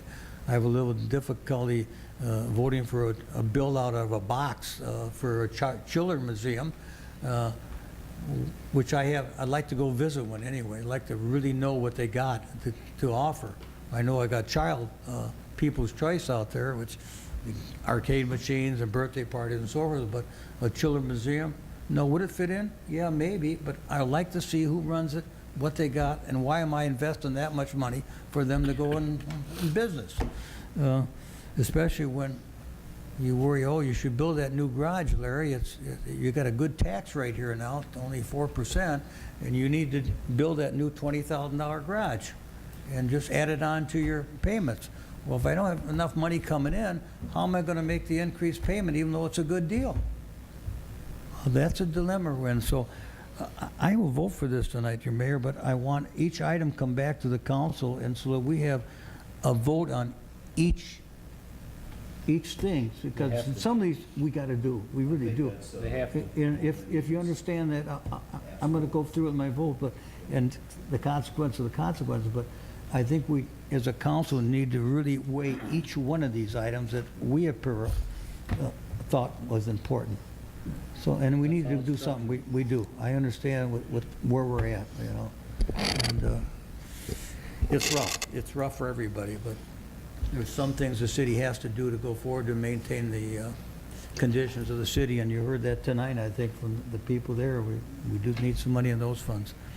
So I will support it, but I really like the water and sewer revenue bond because there we know where we're going to get the money to pay those bonds. That's going to be from water rates and sewer rates. So that's where the money's coming to pay those bonds. There's no problem. We know where the source is. Okay. Thank you, Alderman. Do we have any further questions? Tough choices, I guess, yeah. No? All right. Given that, I've read the motion already. It was by Alderman Tempest, seconded by Alderman Newsom, to approve the ordinance providing for the funding and rehabilitation of streets and sidewalks, maintaining and improving the city's infrastructure, buildings, equipment, vehicles, and obligations of the city, and the issuance of a series of tax-exempt general obligation bonds being not to exceed $9 million, Series 2010C. Roll call, please. Alderman Figueroa. Aye. Alderman Newsom. I will vote aye with the understanding that each one of these projects will come back before the council for a vote because I, like Alderman Tempest, I'm in favor of doing what is absolutely necessary for the city to go forward, infrastructure, sidewalks, the like, but I'm really not in favor of imposing, putting this back on the tax roll. And how soon would this be going on the tax roll? Next year. Next year? Next year it'll be. And what percent is that? We don't know. Right. That's how much they can pay. And is it possible that we would be able to abate any of this? Not likely. I can't imagine that we'd have sufficient cash balances to affect any abatement next year. This particular bond issue will be about $500,000 to $600,000 in additional debt service, and that will hit next year's levy. The largest portion of the levy increase is related to the working cash bonds that were issued. We did those interest only for the first year. So that's the largest increase. That goes from $1.5 million in debt service from this year to $4.1 million next year. So these bonds for capital projects will be between $300,000 to $500,000 in debt service every year for about the first 10. The largest increase in the general obligation debt service, again, is related to those working cash bonds. Then we also have the judgment bonds that we had to issue to take out the bond anticipation note related to a litigation matter. That's $400,000 to $600,000 in debt service as well. So these Series C bonds will have the lowest debt service of any of the bonds that we've issued this year for general obligation. So the total debt service is going to go from about $8.1 million this fiscal year, general obligation, to $12.5 million next year. And that all would be real estate tax supported. So, okay, and And is that giving me an amount? How Until I know percentage or- what the EAV would be, I can't really give you a per dollar or a per EAV amount. And since we don't know what the police pension or fire pension amounts will be either, I can't really tell you what the entire levy would go up. I just can't provide that, but it will go up, and it will be a noticeable change. It might not be as dramatic as this year, but it'll be a significant increase. Even without these C-bonds, Series C bonds, it will go up, primarily related to the working cash bonds, the judgment bonds that we had to issue, and then also changes in the police and fire pension levies. Thank you, Tina. I'm on the roll call. Alderman Tempest? Aye, and I'd like to mention our assessed valuation will probably be going down also, Your Honor. So the taxes that people are paying in their home are probably, it's still going to go up. And I would guess the city part, and I'm not going to be far off, this year went up 12%. I bet you go up another 10%. The city's part, at least 10%. So homeowners start saving. Some things you have to do to keep this. If anybody hates raising taxes, it's me. I do. But, sometimes you have to do what you have to do to keep the city going. That's why I'm voting aye. Alderman Needham? Aye. Alderman Larson? Aye, and I appreciate Tim O'Leary and Tom O'Connell addressing the issues of our lakefront development. When we look at how we're spending this bond proceeds and maybe future bond proceeds, I think it's necessary for us to keep our eye on the prize of our lakefront development. Alderman Conken? I'll also vote aye. I'm just glad to hear, like Alderman Newsom said, I'm glad that these are going to come before the council and be voted on individually. I hope that happens, and my vote is aye. Alderman Moiseo? I share the same concerns as Alderman Tempest, but this is something we have to do. We don't have a choice, and again, I'm glad that all these projects will come before us so we get a chance to prioritize as it rains out right now. Aye. Okay, ayes have it. Thank you. And I think that I'd just like to interject. What we have before us tonight is also the reason why we need to start discussing how do we raise revenues in the city of Waukegan. What are we going to have to do to raise money that maybe goes beyond this issue of increasing taxation? There are other things that we're going to have to do, and I think this discussion is going to have to start tomorrow on that. But I will say this, Alderman Conken and everybody, I will tell you that you will get the projects. Nothing will be done behind the scenes. Every project that goes to committee, you will have a chance to work on and to bring back for vote. So we do intend to do that. So ayes have it. Thank you. Item C.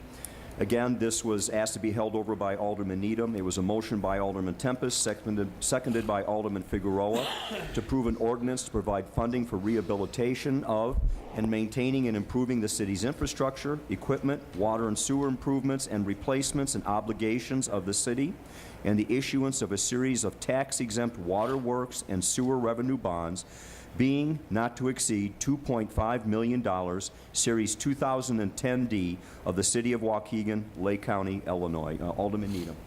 Thank you, Your Honor. This is part two of our presentation that we went through last week, the water and sewer part. These projects in this bond will be paid back with sewer and water revenue bonds, the proceeds from the sewer and water. Same idea, and make no mistake about it. Any project that's going to be paid for through bond proceeds has to go out for through the bid process. It will be flagged by the finance department before it comes forward. We have a new system in place, and it will also go through the two committee systems. So it'll be scrutinized a lot more than before. So rest assured that nothing will move forward if we don't want it to. Yep. That's very good. Alderman Needham, would you like this to move forward then? Yes. We have the original motion by Alderman Tempest, seconded by Alderman Figueroa. I'm not going to read the agenda item again. Roll call, please. Alderman Figueroa. Aye. Alderman Newsom. Alderman Tempest. Aye. Alderman Needham. Aye. Alderman Larson. Alderman Conken. Alderman Moiseo. Aye. Ayes have it. Thank you. Do we have any items under communications? Seeing none, under new business, recommended actions by Corporation Council. Item A, approve the payroll dated July 1st, 2010, in the amount of $1,381,763.05. We have a motion by Alderman Needham, seconded by Alderman Tempest. Roll call, please. Alderman Figueroa. Aye. Alderman Newsom. Alderman Tempest. Aye. Alderman Needham. Aye. Alderman Larson. Aye. Alderman Conken. Alderman Moiseo. Aye. Ayes have it. Thank you. Item B, approve bills dated July 2nd, 2010, in the amount of $337,196.81. Motion by Alderman Needham, seconded by Alderman Tempest. Roll call, please. Alderman Figueroa. Aye. Alderman Newsom. Aye. Alderman Tempest. Aye. Alderman Needham. Aye. Alderman Larson. Aye. Alderman Conken. Alderman Moiseo. Aye. Ayes have it. Thank you. Do we have any block party requests? Yes. Couple. Okay. Alderman Newsom? Okay. And Move block parties be approved as presented. motion by Alderman Tempest, seconded by Alderman Newsom to approve block parties as requested. All in favor? Aye. Opposed? Ayes have it. Thank you.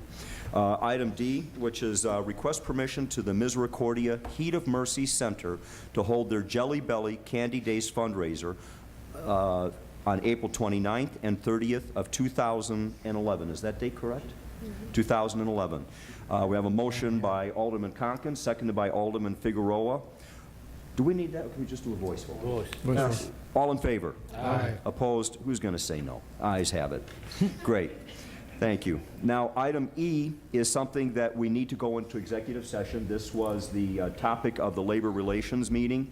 So we will, once we return from executive session, we will vote on that.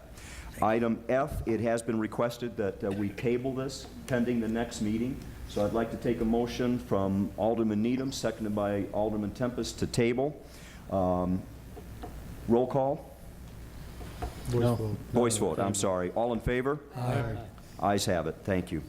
Now, item G is also to be held for after the executive session. You'll be briefed on that.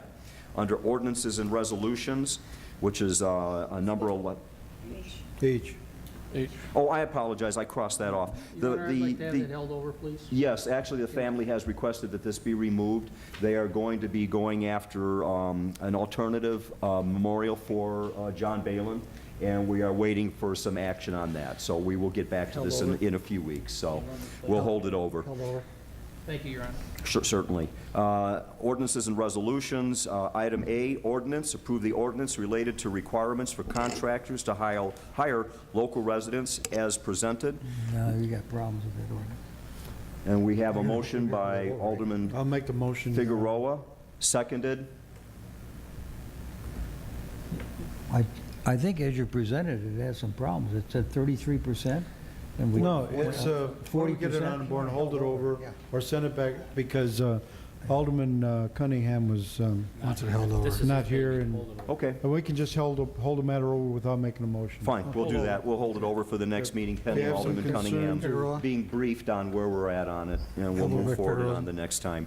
Item B, which is a resolution authorizing the sale of real estate by the City of Waukegan to Habitat for Humanity, Lake County, pursuant to the Base Closure Memorandum of Understanding for Development of the Waukegan Armed Forces Reserve Center, including 925 Adams Street, 927 Lenox Avenue, 1223 and 1225 Greenfield, 919 Yeoman Street, and 1717 Lions Court.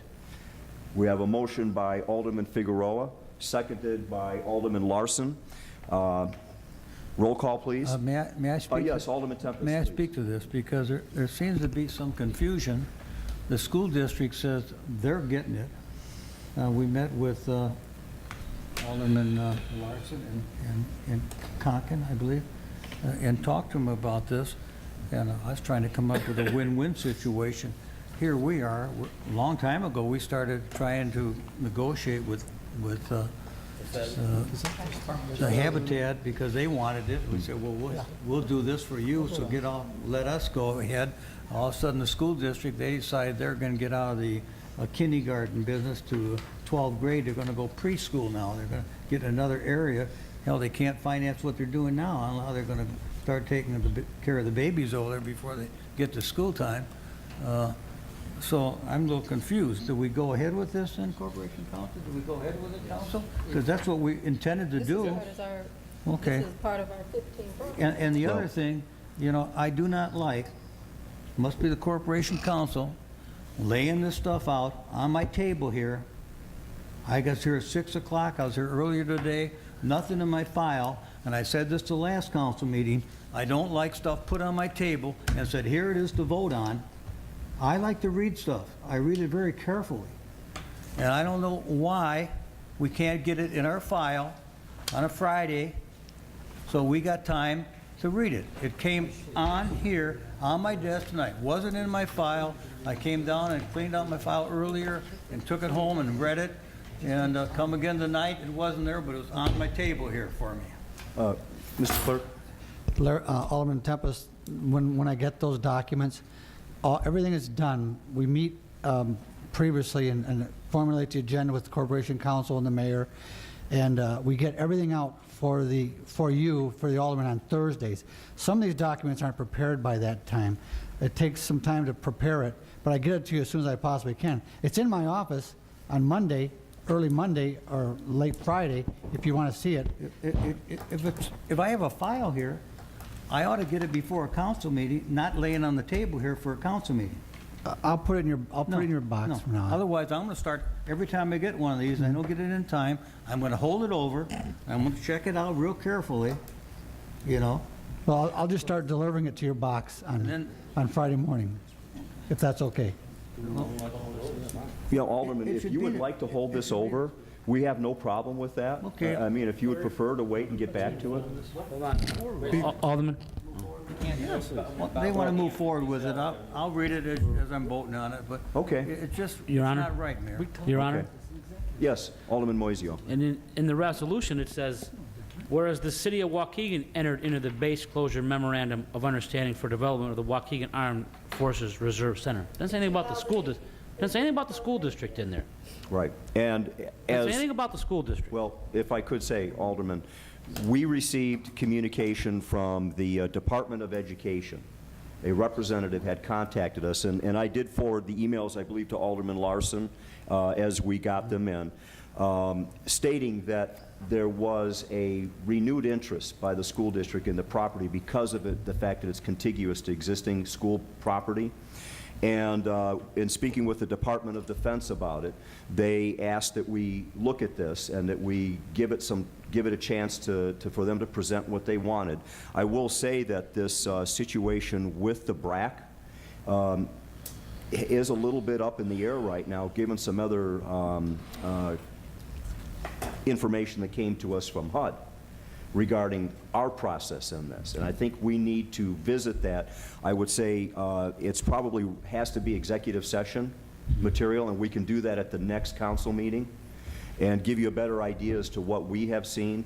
There is no doubt that there have been changes in this situation. It's been sort of fluid. It came, truthfully, I received this phone call out of the blue from the Department of Education. I was not pre-advised that this was happening. We had one BRAC meeting. We do have a BRAC meeting scheduled for the 13th, right, Rick? Yes. Correct. I believe that's... Yeah, so we will be going over this stuff on the 13th. I think that given the fact, though, that we are still kind of trying to make good on where we're headed currently, that moving forward with this is probably in the best interest for EZEL's program. Well, I mean, I remember the original thing was there had to be some homeless or had to be some contingent on that when this base was closing, and that's what we did, and we worked out this deal of giving the properties to Habitat for Humanity, and then we would get the property, and then we could do what we wanted with the property. Well, and that's absolutely understood. And the Department of Defense, though, did request that we take a look at what the Department of Education, they are in line before we are, I guess is the best way to put it, being federal. How are Being they? the federal, but when they identified the property, it became a whole new ballgame. But we do need to discuss this in executive Okay. session. We absolutely do. And I think, We need to leave this property then where it is, because why should we give it over if chances are? well, we don't know where it's going to go yet. That's part of the problem. I think you need to hear from the communications that we received on this. If I may Please, Alderman. interject, at the very least, by agreeing to hand this over to Julie Donovan's organization, they're going to do something with properties that we're not prepared to do. So on that basis, let's move forward and support Exactly. Habitat for Humanity. Exactly. Yeah, I'm it's for that. a plus. I mean, we're in, right now, most of this meeting, a lot of the topic of conversation was these homes that are not being kept up, that are being foreclosed, that are being abandoned. We know Habitat has stepped into that fray and is helping offset some of that. So I really, to be honest with you, I agree with Alderman Larson. I think tonight we take care of this business, then we look at what we've gotten. We need to go through it. We'll have it on the next agenda in the executive session, and we'll give you all the information we have. Ultimately, it is up to the city council, but, you know, we also have to make sure that we're doing the right, crossing the Ts, dotting the Is as we move forward with it. So when, as I said, though, when I get a call from the Department of Education, and they say, well, we have identified this property in cooperation with the school district, we have to review that. It would be foolish for us, I think, to get into a, I won't say what kind of match it is, but you usually don't do it into the wind.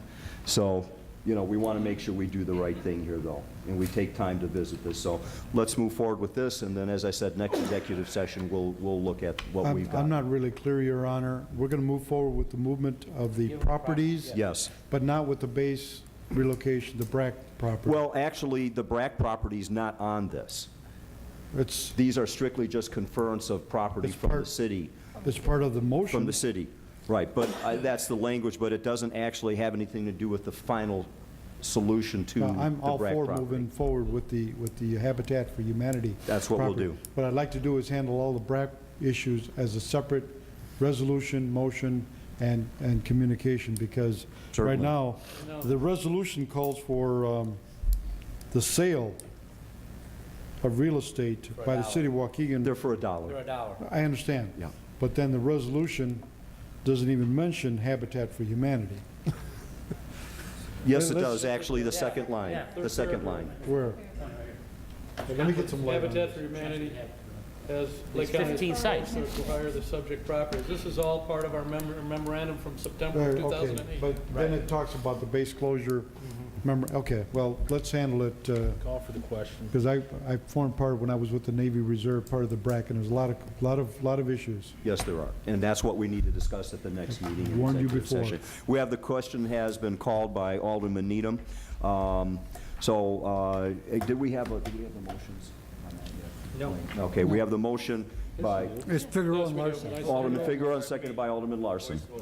No, this. Can I reword that motion Roll just call, please. to remove the base closure would you from Oh, I'm sorry, that hold on a motion? moment, please, just a moment. Alderman Figueroa. Yeah, I'd like to, since I made the motion, is to remove the wording on the motion from the wording of the base closure memorandum of understanding. No, from that is part of the Part agreement, of the Tony, from agreement. September of Well, 2008. let's do this. But not for the He has properties. made It's a motion HUD to and amend. base closure, two completely different. No, they're No, not. no, They're It's not? related. It's not, it's the same. All right, You withdraw that motion to rely- amend then?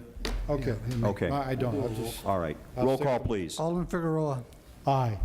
Alderman Newsom. Alderman Tempest. Aye, but I would like to include the addresses so the public would know. They're in the motion. Yeah, they're on there, But- Alderman. Yeah, I read them into the Did you, record. did you read them? Yes, sir, I did. I was reading the I vote Alderman Needham. Aye. Alderman Larson. Aye. Alderman Conken. Alderman Moiseo. Aye for Habitat for Humanity. Okay, the ayes have it. Thank you. Item C, which is a resolution authorizing the purchase of property by the City of Waukegan pursuant to the HUD Homes Program, including 222 South Park Avenue. We have a motion by Alderman Figueroa, seconded by Alderman Newsom. Roll call, please. Alderman Figueroa. Alderman Newsom. Alderman Tempest. Aye. Alderman Needham. Aye. Alderman Larson. Aye. Alderman Conken. Aye. Alderman Moiseo. Ayes have it. Thank you. Now we go into Alderman's time. If the clerk would please call the roll on that. And then following that, we will go into executive session where we discuss the items mentioned before and come out to take votes on them following executive session. I anticipate executive session running about 30 minutes. Alderman Figueroa. Thank you. Two items. Two comments that were made earlier. One of them has to do with postponing the work on the Genesee Bridge.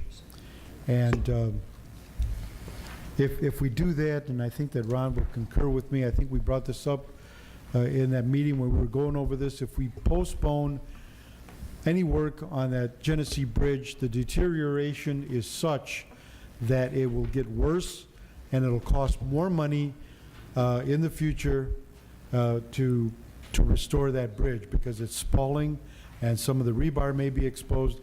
Don't get alarmed, it's not going to fall down. Waukegan Bridge is not going to fall. But if we can, if the spalling and the rusting of the rebars will be exposed to the elements, the restoration of that concrete will be much worse if we postpone. Am I right, Ron? Yes. Okay, thank you. The other thing I wanted to make is on tip bonds. Comment was made that tip bonds do not work, and tip bonds, we followed it for years. In many cases, they do work. In fact, in many cases, they're paid off prior to the end of the bond being coming up for so tip bonds have worked in the past in many areas, and I truly believe in them. That's all I have. Alderman Newsom. Alderman Tempest. Yes, I have a few things I would want. Number one, I guess we're going to do it in executive meeting. That is to discuss, bring us up to date on the SEIU contracts and how it's going. Yes, well, I see them out here. They're still negotiating. I'd like to get a report, and I think we can do that in executive meeting. I'd hope so. We're sitting out here. I'm paying them, I guess. And I also have some comments on that. So many times they negotiate and an alderman doesn't know what's happening. I would like to, when they negotiate, for an alderman to just sit in with his mouth shut and listen to what is taking place so we're well informed and we're getting the right, we know exactly what's happening. And I would like at least one alderman sit in when they're negotiating with their mouth zipped just to listen to what's being presented and said. I think we need to know better. And then I guess I want to talk on grass cutting somewhat too. I would be willing, I'm retired, I got a lot of time. I understand the county has a workforce, but they have nobody to supervise those kids. That they've got the funding already in sight, but they need a place for the kids to go. And I said, Tom, boy, we got a lot of work we could do. I know in my ward I got a lot of work to do. A lot of parkway grass that needs to be cut with abandoned homes, a lot of alleys that need to be trimmed that we used to do. Some of these kids, they need a good firm hand and teach them how to work. And if the county's going to pay for them, if we could put them to work somehow in the city of Waukegan, I'd work for free for you, Mayor. I'm supervision and all that. I can handle that. And give me something to do again beside other problems. But I think we need to get these kids to work. Rather than standing on a corner with holding up their pants, they need to get a belt on and pull their pants up and use one that works right and somebody to guide them a little bit. I would hope maybe you could talk to the county. I talked to Mrs. Cunningham. She said there was a program there, but they couldn't get it going for some reason. So maybe we can look into that and see somehow if we can even get somebody, a supervisor of public works to handle that. I know it might be a little bit of a liability issue, but we can find out from the county if we could look into that. I sure would be very interested in that. And then my comments on the contract with AFME, I will save those for the executive meeting. Thank you, Your Honor. Alderman Needham? Alderman Larson? Just a couple things. Number one, Alderman Tempest, I would be happy to donate a few pairs of suspenders for your guys standing on the corner, keeping their hands free. So let's hope we can pull that off. We referred to the noise ordinance earlier at some length, and the need for neighborhoods to work together to abate the issue locally. I attended one of the neighborhood watch meetings last week that takes place periodically in the 8th Ward. Johnny Johnson does a great job of coordinating and explaining the program to the neighbors that want to see, some improvements to their immediate area. And we did emphasize the necessity for supporting each other, reporting noise, and not feeling that you are on an island by yourself.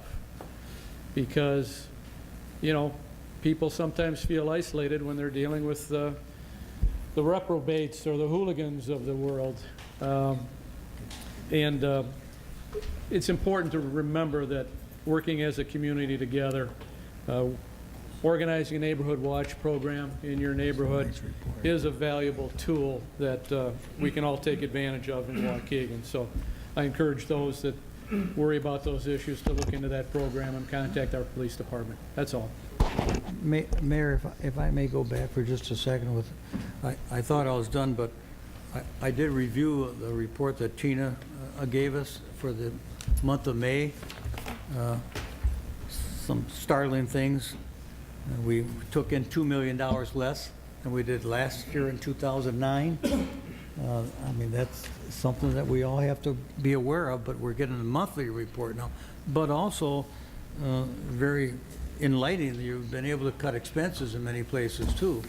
And I see the reduction in expenditures too, but still, that is a big difference in 1 month of what we projected. We did last year came in, what came in this year, and this year we've got $3,500,000 basically, and last year was $5,600,000. So quite a difference.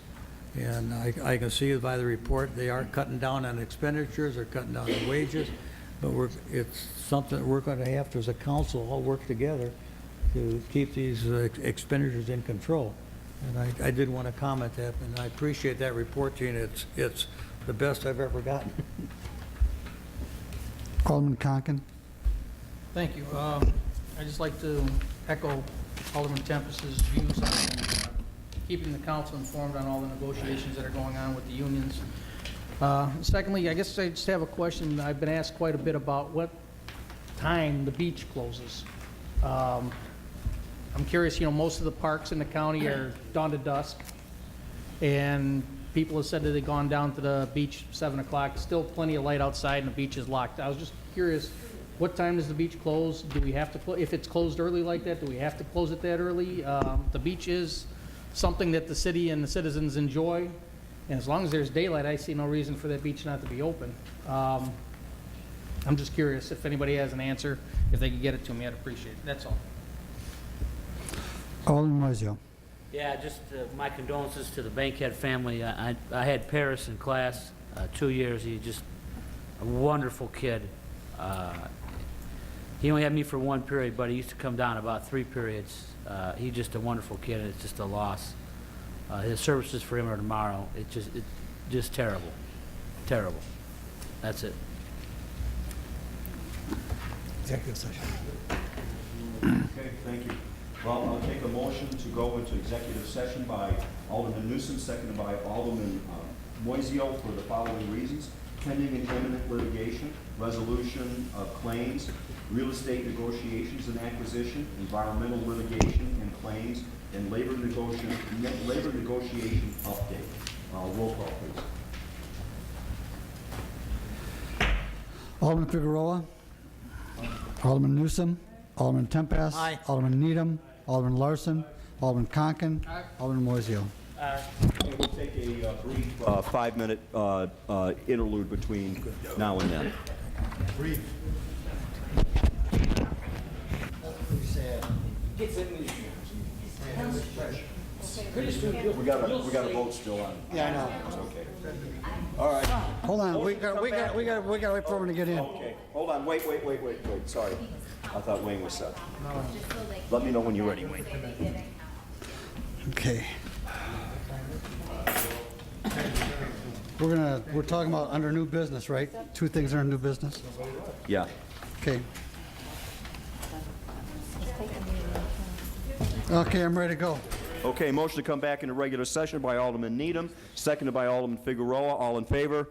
Aye. Opposed? Ayes have it. We're back in regular session. Okay, we will now go back to items under 10, new business recommended actions by Corporation Council. Item E, the agreement between the City of Waukegan, Illinois and Local Number 2837, Council 31, American Federation of State, County, and Municipal Employees, AFL-CIO Union, reflects the parties' understanding and accord pursuant to a wage reopener for April 1st, 2010. Motion by Alderman Needham, seconded by Alderman Figueroa. Roll call, please. Roll call. I got it. Alderman Figueroa. Alderman Newsom. Alderman Tempest. Alderman Needham. Alderman Larson. Alderman Conken. And Alderman Moiseo. Aye.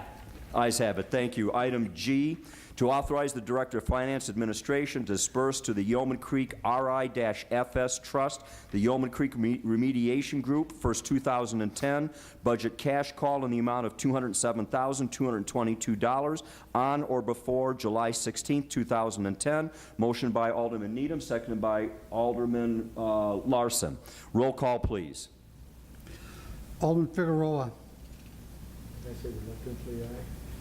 Alderman Newsom. Alderman Tempest. No. Alderman Needham. Alderman Larson. Alderman Conken. Alderman Moiseo. I guess I have no choice. Ayes have it. Thank you. Motion to adjourn by Alderman Needham, seconded by Alderman Moiseo. All in favor? Opposed? Who wants to stay here all night? Nobody. Good. Thank you. That's great.